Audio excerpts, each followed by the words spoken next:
Is your business protected against the threat of malicious litigation and frivolous lawsuits? Are you sinking company profits into marketing campaigns that do nothing to contribute to the growth of your business?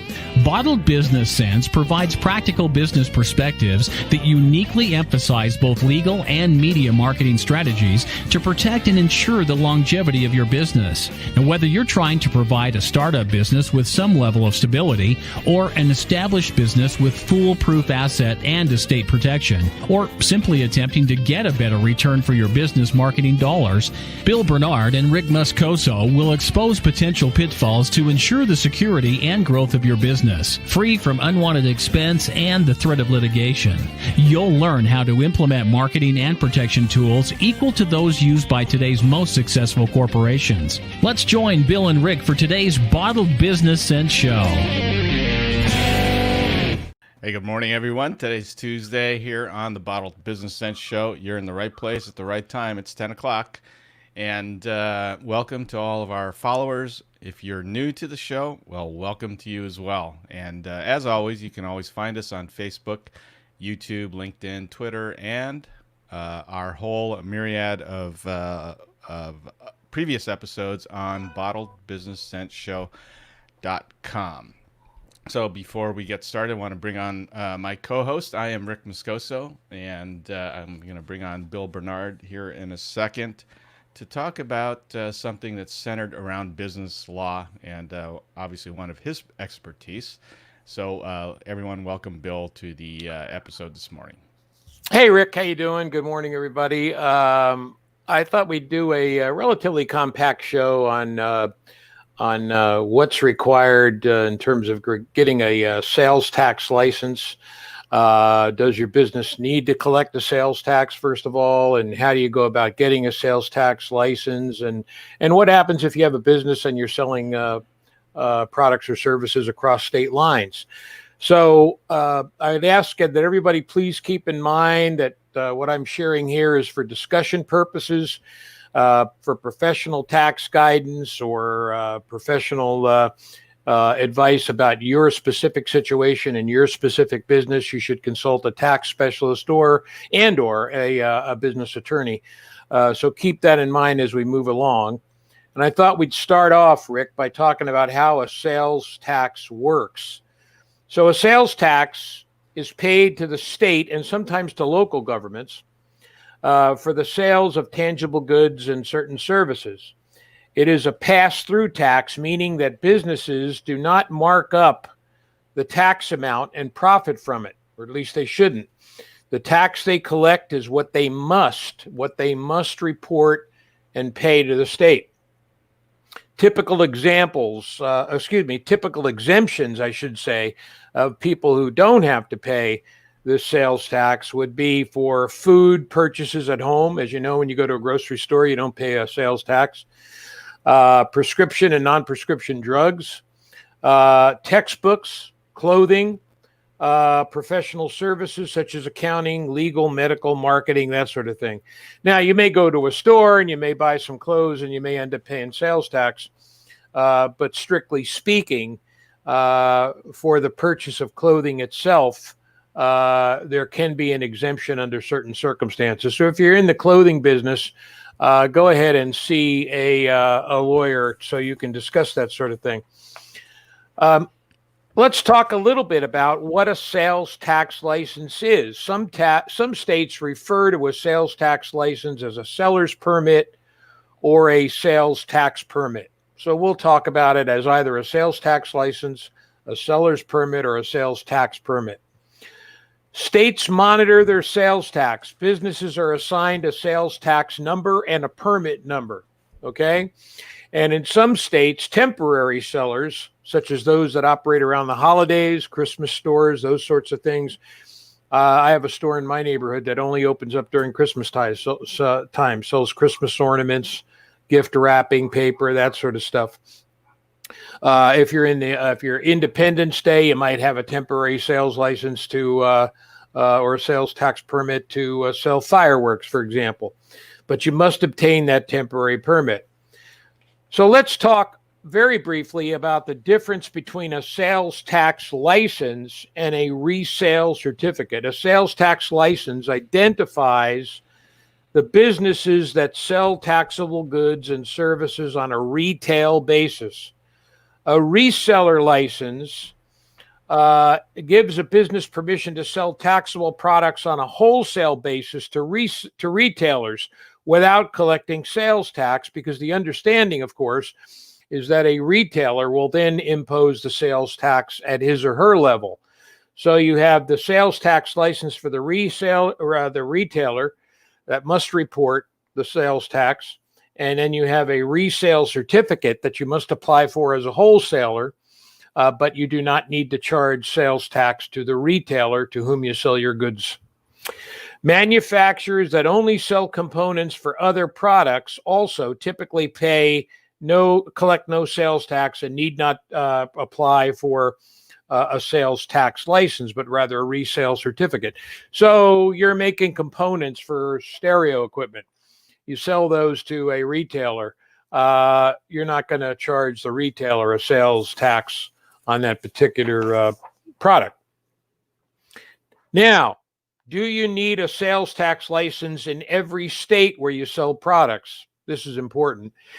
When a business has a nexus in a state, that is, if the state or local government levies a sales tax because of this nexus, well, then obviously you're going to pay it in whatever state you're doing business in. Let's give some examples. A physical presence in another state, such as an office, store, or warehouse. Even economic activity can be considered a nexus. I had a corporation once, and I opened up a checking account in another state on a California corporation, and I had to pay not only the yearly fee for that corporation, but also collect sales tax because I had a checking account that created a nexus and required me to comply with the rules and regulations of both states, or whatever state I was operating in besides the state where my corporation was originally set up. Nearly every state has enacted a nexus law that affects remote sellers, including online marketplaces. The Tax Institute provides an up-to-date remote seller nexus chart, and they've also created an economic nexus state guide that explains the threshold that determine economic nexus in each state. So you want to find out some information, Google remote seller nexus chart or Google economic nexus state guide, and you'll come up with the connections, so to speak, that you need to know about when you're doing business in another state and whether or not a sales tax license is required in the state you're doing business in. As I said, there's different ways to create a nexus. When an out-of-state business contracts with an in-state individual, for example, where you have an out-of-state business employee, agent, or person otherwise affiliated with an out-of-state company that now has a physical presence in the state. When an online marketplace has its e-commerce infrastructure, commercial service center, or marketing operations, or even payment processing operations in one state, but does business in another, these types of things all create this nexus that you need to be aware of when you're applying for a sales tax license and whether you need to charge sales tax on the goods and services that you produce. Beware that businesses that sell taxable products in states where it doesn't have a nexus must inform their customers. States have been becoming more and more sensitive to out-of-state businesses getting an unfair competitive advantage. So where you believe you don't have a nexus, you better inform your customers of this and make sure you're on the up and up, because you have to be fair to the people that do business in your state that do have this nexus. Many states level a use tax if an individual or business entity buys a taxable product from outside of its taxing jurisdiction and the seller did not collect the sales tax. The buyer must report a pay or use tax for storage, use, or consumption of that item. This levels the playing field for businesses that do business in the state where you're now attempting to do business. This all gets a little tricky. So again, this is only for discussion purposes and to make you aware of things. Be sure to consult with a tax specialist and a business attorney in your area so you can understand whether or not you have the appropriate nexus to go ahead and apply for a sales tax license and charge sales tax in whatever state you're doing business in. A couple of helpful hints I thought I'd provide that would be useful to you.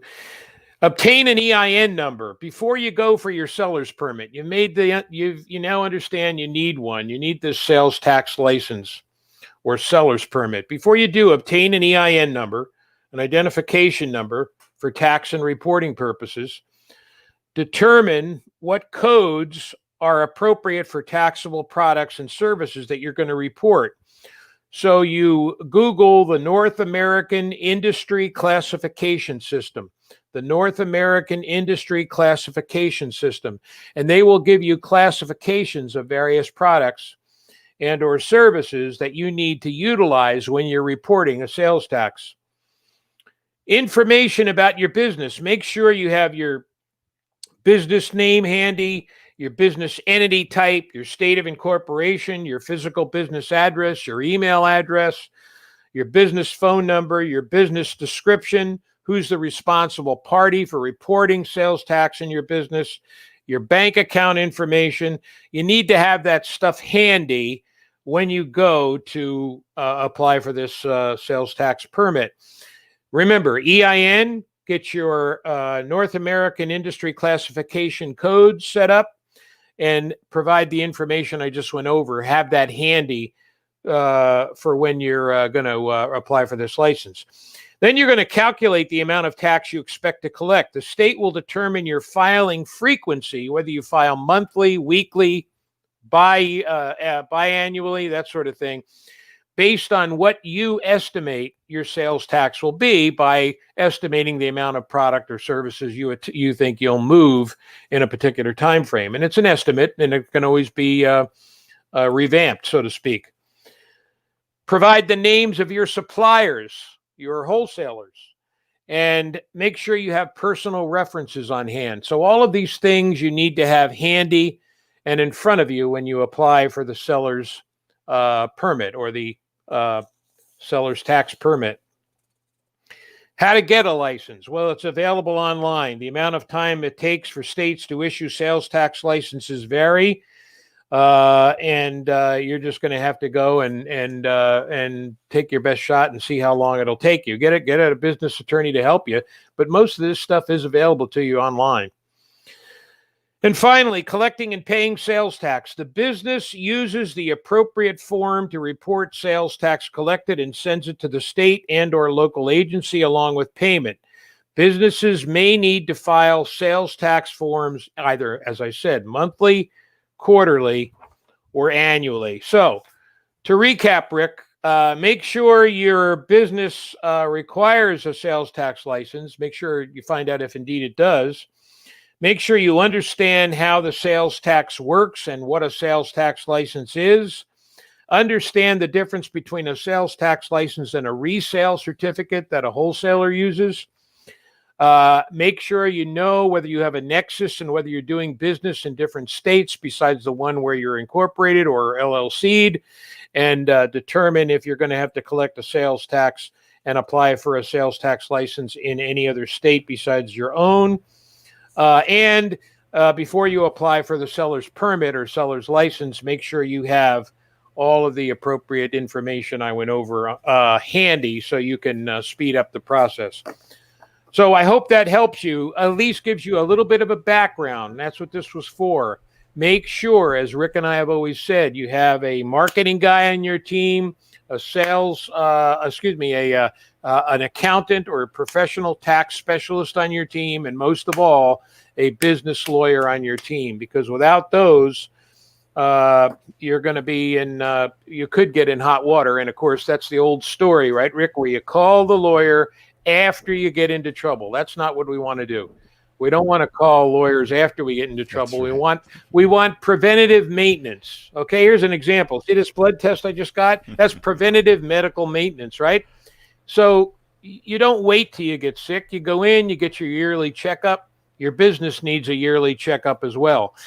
And before we hit the road, I want to mention that next time, our next show is going to be on the liability protections that are actually included in an LLC formation. This is going to be an in-depth show, and it's going to be extremely important, covering a number of different areas. So I want to impress upon all of you that that's a show you really should tune in for if, in fact, you are an LLC owner. Okay? That's right. Well, as always, thank you again, Bill. That episode that Bill was talking about will be aired, will be live here on September 29th. So that's 2 weeks from today, same time at 10 o'clock. Quick shout out to the champ who's watching us over there on YouTube. Welcome to the show. If you're a first time viewer or if you're a returner, welcome back. So anyway, we love to see new fans as we progress. We've been doing this for quite some time now. There's a complete library of resources at bottledbusinessshow.com.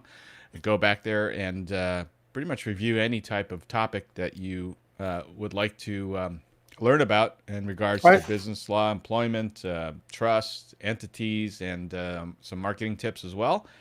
So again, that's bottlebusinessshow.com, and or just reach out to Bill or myself. You've seen our contact information on the video. Here's Bill's information. I'll just leave it up there real quick, and as we exit, and I can't, as well. Yeah, and I can't emphasize enough.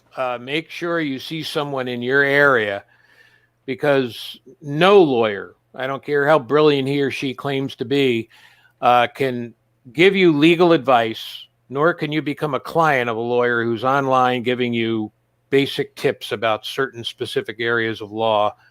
You need to go and talk. Believe me, when you interview a client, you find out all kinds of things that you couldn't otherwise possibly know, and that changes the whole scenario and how you're going to proceed with that client.